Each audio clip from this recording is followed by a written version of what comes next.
आजोबा कुठे आहेत? गेले घरी. गेले? अरे मी खीर घेऊन आले त्यांच्यासाठी. मी ना ते गेले घरी, मी खीर खातो. काय आणि सौरभ आमची ओळख पण नाही करून दिलीस तू. ओळख? तुझी त्यांच्याशी ओळख पूर्ण वाट लागली असती सगळ्याची.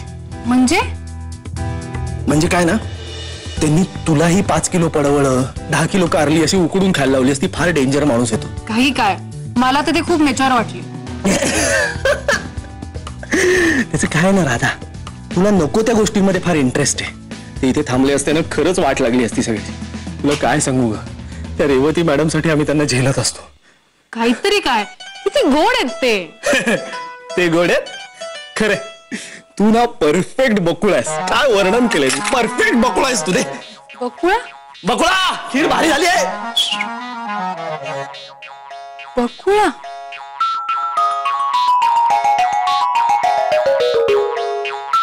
काय ना.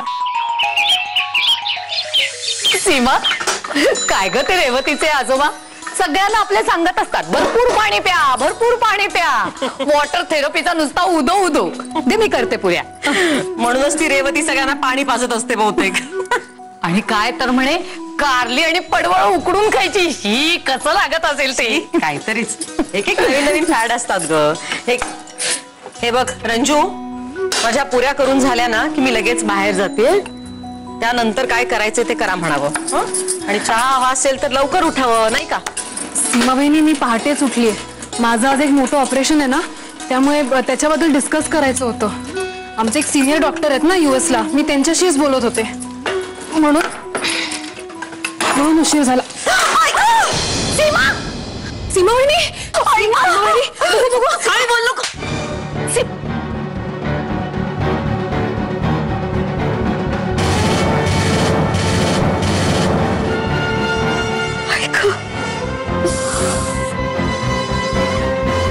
सीमा बहिणी, काही बोलू नकोस ग माझ्याशी. अगं पाण्याखाली हात धर बघू. ती लुडबुड नको आहे तिची. काय भरलंस तिला. रंजू तू जरा गप्प बस जरा आता. होणार नाही.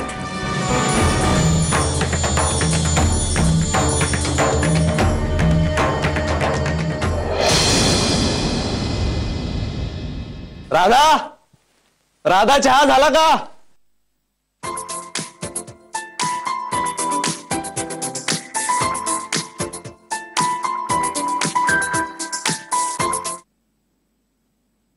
हा प्रियंका बोल, काय झालं? हॅलो सौरभ, आजोबा आज पहाटे दिल्लीला गेले. हो, थँक गॉड. थँक गॉड काय, चिडून गेलेत ते दिल्लीला. ते काल तुझ्याकडे आले होते हे कळलं रेवती मॅमना. त्या दोघांमध्ये खूप वाद झाला आणि चिडून ते दिल्लीला परत गेले. काय तू काय बोलतेस काय प्रियंका? म्हणजे रेवती मॅडम माझ्यावरही अपसेट असतील आता? नाही, मी सांगितलंय त्यांना की तू सगळं सांभाळून घेतलंयस म्हणून. पण आता मॅम असं म्हणतायत की प्लॅन मध्ये अजून डिले करून चालणार नाही. त्यांनी एक नवीन कॉन्ट्रॅक्ट बनवलाय आणि ते साइन करायला तुला लगेच ऑफिसमध्ये बोलावलं. परत एकदा प्लॅन डिस्कस करावा लागणार आहे, कारण आजोबा उद्याच परत ऑस्ट्रेलियाला जात आहे. तुला उद्या रेवती मॅम बरोबर दिल्लीला आणि तिथून ऑस्ट्रेलियाला जायचंय. सौरभ, हे सगळं करायला रेडी आहेस ना तू?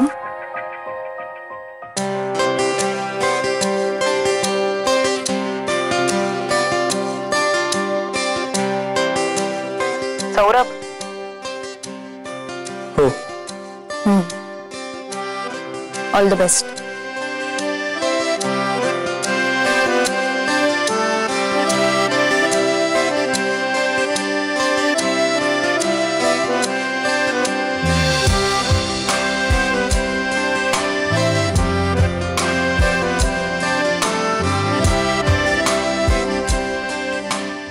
काय मी तुला सांगत होते मध्ये मध्ये लुडबुड करू नकोस म्हणून. हो, पण असं काय करतेस तू? पण ऐकून तरी घ्यायला हवं ना. राधा, अगं ओठात रक्त येतंय तुझ्या. नाही, मी ठीक आहे. राधा, अगं ठीक आहे काय? बघितलंय मी. बघू, सीमाची बांगडी लागली वाटतं. सीमा काय घे, तुलाही ना भान राहत नाही अजिबात. मी ठीक आहे रंजूताई. राधा, ऐका. I'm sorry राधा, असं काही करायचं नव्हतं का रंजू? तिला बघ ना काय. तू इकडे जरा ही शांतपणे बस. ये ग. दुखतंय का तुला? नाही ना? बस बस शांतपणे बस. असं काय झालं? मला असं काही करायचं नव्हतं. का मी बर्फ लावते तुला तिकडे बरं वाटेल. का वेड्यासारखी वागते मी? मला कळत नाही ग. मूर्खासारखीच वागते मी. माझ्या मनात असं काही नसतं का? माझ्या सौरभची बायको, त्याच्या होणाऱ्या मुलाची आई आहेस तू. तुझी काळजी घ्यायची सोडून सॉरी काळजी घ्यायची सोडून मी काय केलंय? आय एम रिअली सॉरी राजा. मी तुला साखर देते. थांब जरा. साखर देते तुला बरं वाटेल. जरा साखर खाल्ल्यावर. मी काय केलं? का असं करते मी? सीमा वहिनी शांत हो बरं. रंजू असं का घडतं का प्रत्येक वेळेस माझ्या हातनं? रंजू तू तरी सावरायचंस ग मला. मी चुकले. मी तुमच्या बाबतीतही खूप चुकले. यशने किती केलं मार्केटसाठी, पण मी त्यांचा चेक अडवून ठेवला. मला माफ करा. दादा तर बिचारी इतकी गरीब आहे. माझा प्रत्येक शब्द झेलला ग या पोरीने, पण भीतीलाच त्रास दिला. मला माफ करा. सीमा वहिनी, हे सगळं का होतंय हे ठाऊक आहे मला. अगदी ठाऊक आहे. तुमच्या प्रेमाबद्दल एवढी पण शंका नाही आमच्या मनात. हो ना रंजूताई? हो ग सीमा, तू पुन्हा जर अशी वागलीस ना तर मी अडवीन तुला. खरं सांगतेस ना रंजू? अगदी खरं. तू नको काळजी करूस. दादा आय एम सॉरी. प्लीज मला माफ कर. सीमा वहिनी, काय बोलताय तुम्ही? नका असं काही बोलू.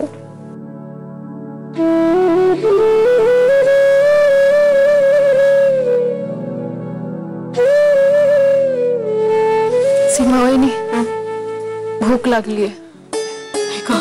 सकाळपासून हिने चहा सुद्धा घेतला नाहीये ना. थांब, मी तुझ्यासाठी ना छान गरम गरम भाकऱ्या करते, लोणी देते, चटणी सुद्धा करते. मी लोणी काढते. चालेल, मी चटणीच्या तयारीला लागते. चला कामाला लाव. सावन घन गरजे, घन गरजे, घन गरजे.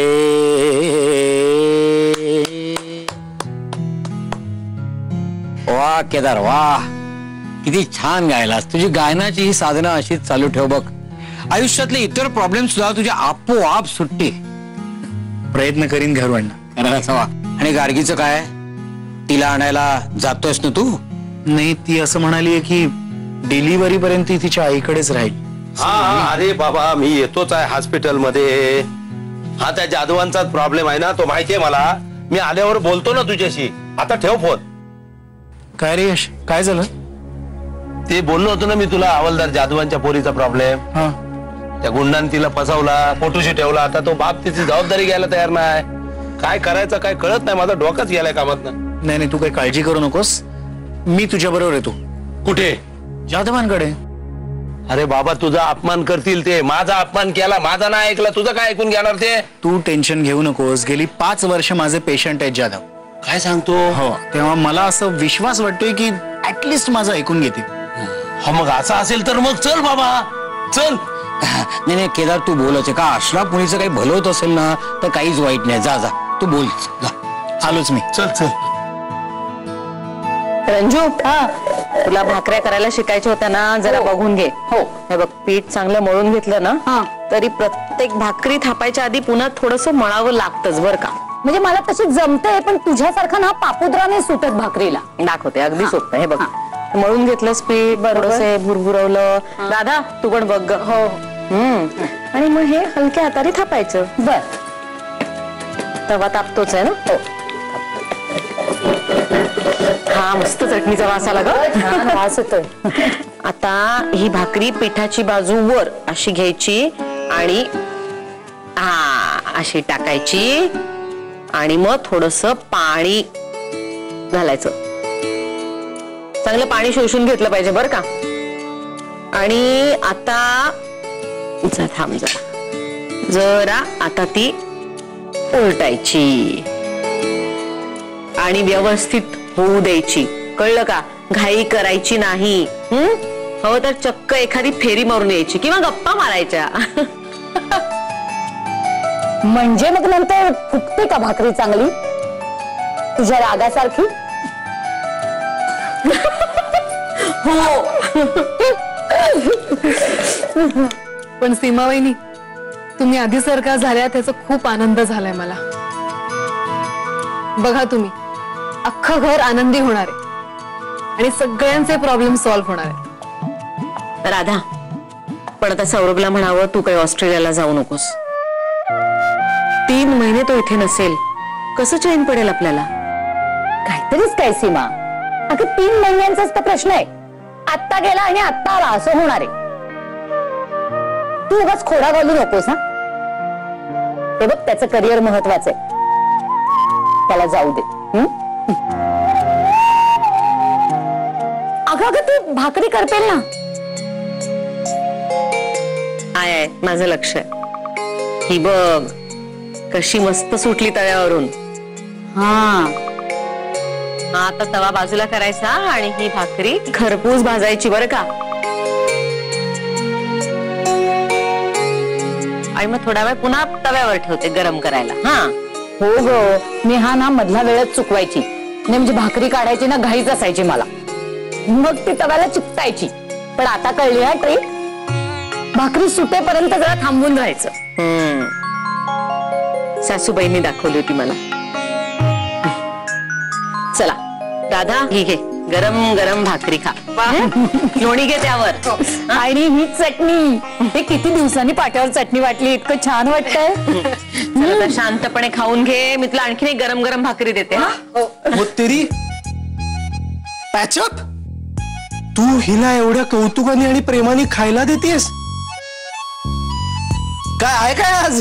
सौरभ, मग तुझ्यापेक्षा माझे लाड जास्त आहे, हो की नाही सीमा वहिनी? हो तर. पण हे सुद्धा बाळच आहे बरं का माझं. चल ये रे, तुला पण एक गरम गरम भाकरी देते, ये. नको नको, तुमचं एवढं प्रेम बघून माझं पोट भरलं ऑलरेडी. आता हा आनंद मला पुढची 10 वर्ष पुरेल. काही गरज नाही खाण्याची. आनंदाची गुंगी आली आहे मला. जातो मी ऑफिसला. Bye bye. ए सौरभ, न खाता कुठे चाललायस? खाऊन जा, हे घे. खरंच नको, एवढं प्रेम बघून पोट भरलंय माझं. नको असं नको करू सौरभ, खाऊन घे शांतपणे. बघ आता म्हटलंय ना 2 घास खाऊन घे. अगं खरंच नको, ऑफिसला उशीर होतोय मला. नाही सौरभ, दे, दे. हा, दे, दे, हे दे. घे. नको ना, नाही नको. सौरभ, नको ना, नको ना. थांब, नको ना, नको ना, 4 घास तरी खाऊन जा ना. नको, मला उशीर होतोय. नाही, हे घे. नको ना. आकर सौरभ, पटकन. हा, व्हेरी गुड. हे घे. झालं, पोट भरलं मला. 2 घास अजून बस. यश दुकानावर जायची घाई करायचा ना, तेव्हा मी पण त्याला अशीच भरवायची. आपल्याकडे ना तुला एक वेळ भरवावं लागणार नाही, पण ह्या मोठ्यांना भरवावं लागतंय. सगळ्यांच्या नशिबी नसतं हे सुख.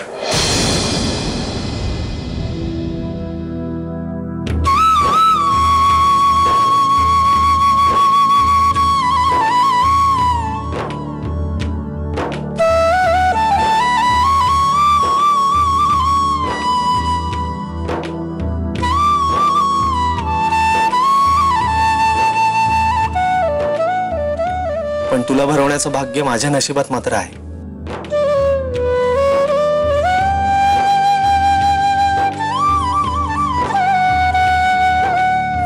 मॅडम क्या तुम्हालाही भर. घे ग, घे. एवढ्या प्रेमाने भरवतोय ना, घे.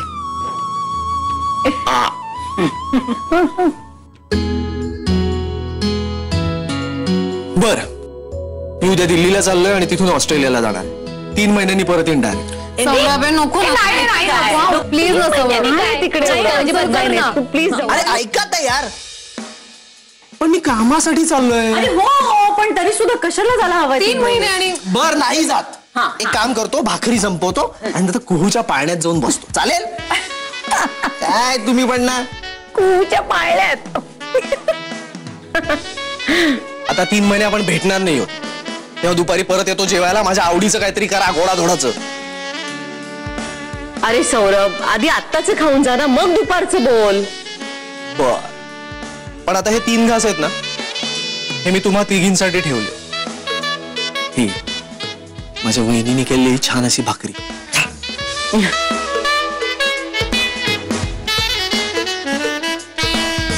आमच्याकडे ना रंजू मॅडम नावाच्या मॅडम येते.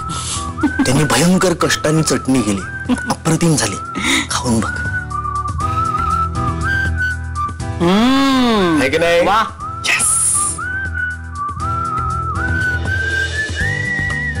येस.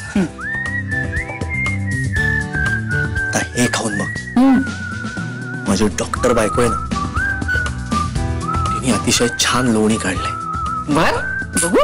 हेल्दी. हो. खा.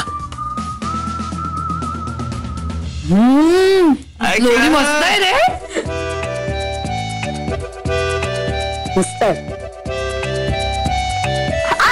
सौरभ, अरे अरे सौरभ, तुला दाखवते.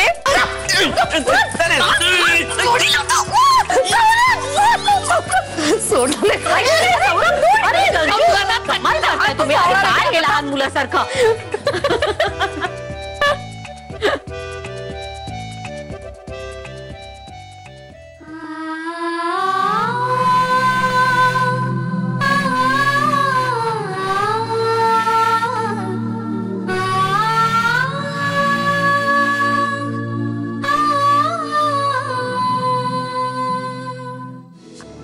जाधव साहेब, माझ्यासाठी एक गोष्ट कराल? अहो, एक काय 10 सांगा ना डॉक्टर. अहो, खूप उपकार येतो तुमच्या आमच्यावर. माझ्या बायकोला खूप मोठ्या आजारातून जगवलीत तुम्ही. सांगा काय करू तुमच्यासाठी. केवळ माझा शब्द पाळण्यासाठी तुमच्या लाडक्या प्राचीला भेटायला एकदा हॉस्पिटलमध्ये जा. काय म्हणजे यांनी तुम्हाला सगळंच? माझा मेवणा आहे तो,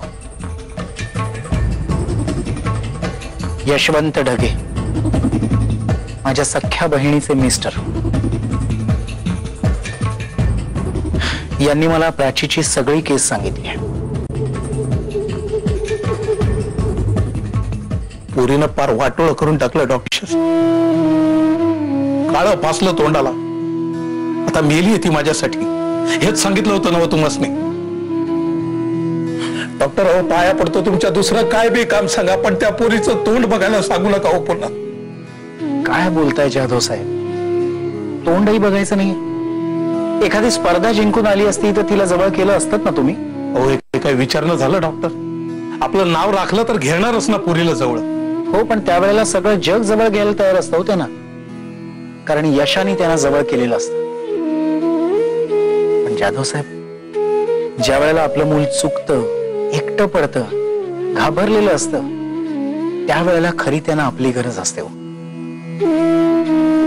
कारण जग त्यांना त्यावेळेला चिडवत असतं, हसत असतं त्यांच्यावर, अपराधीपणाची जाणीव करून देत असतं. त्यावेळेला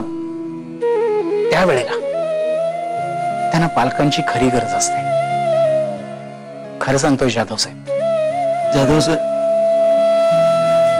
जाधव साहेब, सांभाळा स्वतःला आणि चिंता बिलकुल करू नका. आता ती ज्या हॉस्पिटलमध्ये ना, तिथेच काम करतात हे. आणि माझ्या धाकट्या भावाची बायको तिकडे डॉक्टर आहे. सो डोंट वरी, सगळी आपली माणसं आहेत. काहीही झालं तरी आपण सांभाळून घेऊ. काही प्रॉब्लेम होणार नाही, विश्वास ठेवा माझ्यावर. पण एकदा जाऊन प्राचीला भेटा. तिला खूप बरं वाटेल. तिचा आधार व्हा. त्या पोराचा काय करायचा ना, ते माझ्यावर सोपवा. मी बघतो त्याच्याकडे.